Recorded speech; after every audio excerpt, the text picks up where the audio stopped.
My name is Steve Kerslake. I've had a transplant for the last 26 years. Can you take us through the day when you got the call?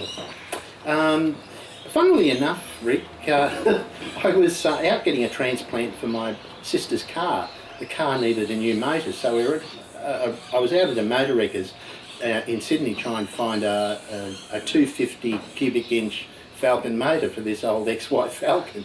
And not being any mobile phones, and I'd gone out in our truck at the time to try and find one, and my partner had to go to several different wreckers to try and find me.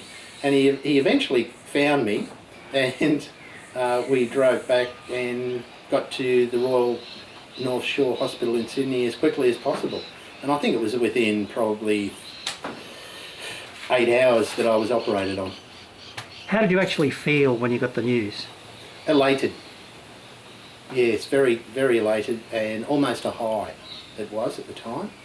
Because you've got no time to think about it, everything was going swimmingly. They took, it felt like litres of blood at the time to cross-match the actual transplant.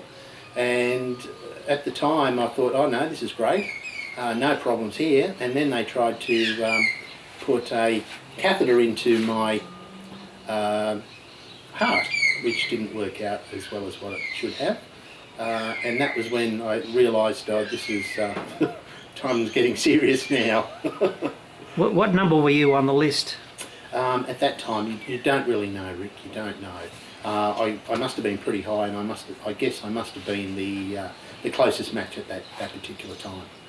What do you remember about the immediate pre-operative period? The elation, I think, mainly, and it just moves so quickly you don't really think about it at all.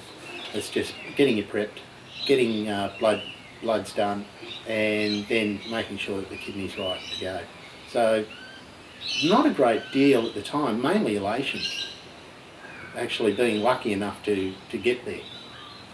When I woke up, the main thing that I realised that I was in enormous pain.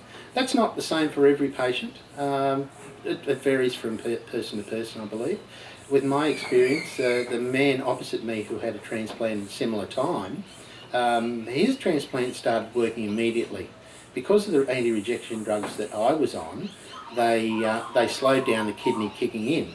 So it actually took, I had to have a couple more dialysis sessions before the actual kidney started to work. When it did start to work, it went like a train. It's been going like that for the last 26 years. The guy opposite me, unfortunately, lost his within 2 days. So it's just the luck of the draw, unfortunately. That must have been very disappointing to have to have dialysis after having the operation. Yeah, so you go from one area, Rick, where you're right up at elation when you first get in there, and then all of a sudden you're devastated because the kidney's not working. But the doctors did reassure me that this is normal with the anti-rejection drugs that I was taking. The main thing that any transplant recipient will remember is the amount of water you have to drink. Going from 500 mils a day to virtually litres and litres is a big ask. And when you're not used to it, you have a great deal of difficulty drinking that much.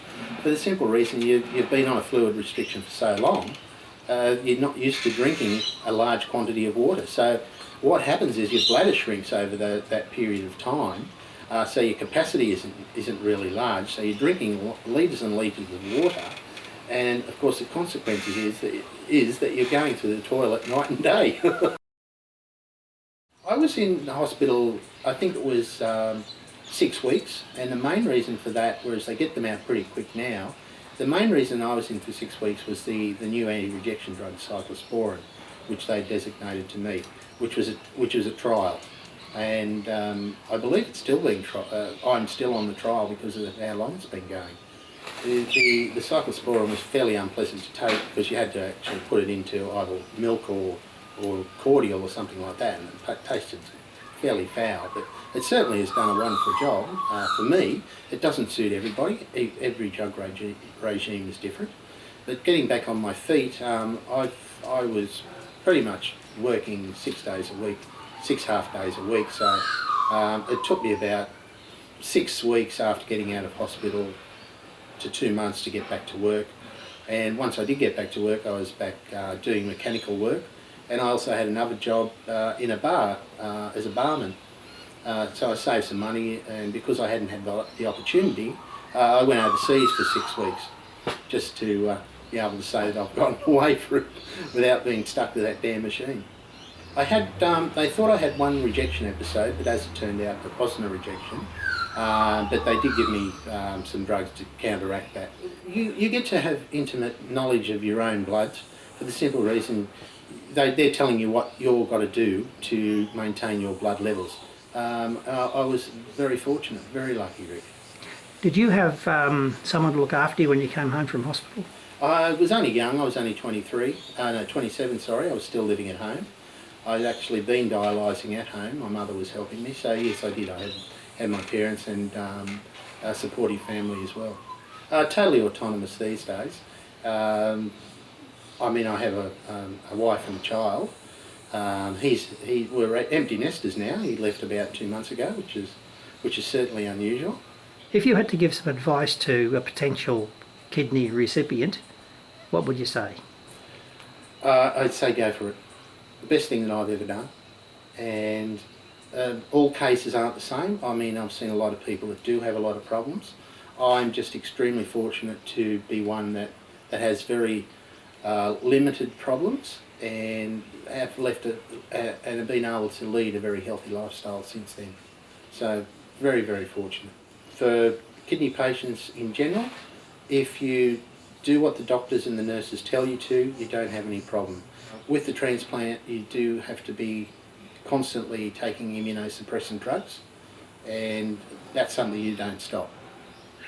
And you've been going 26 years and you're still going strong? Yes, most definitely. With the same kidney? With the same kidney. Mm.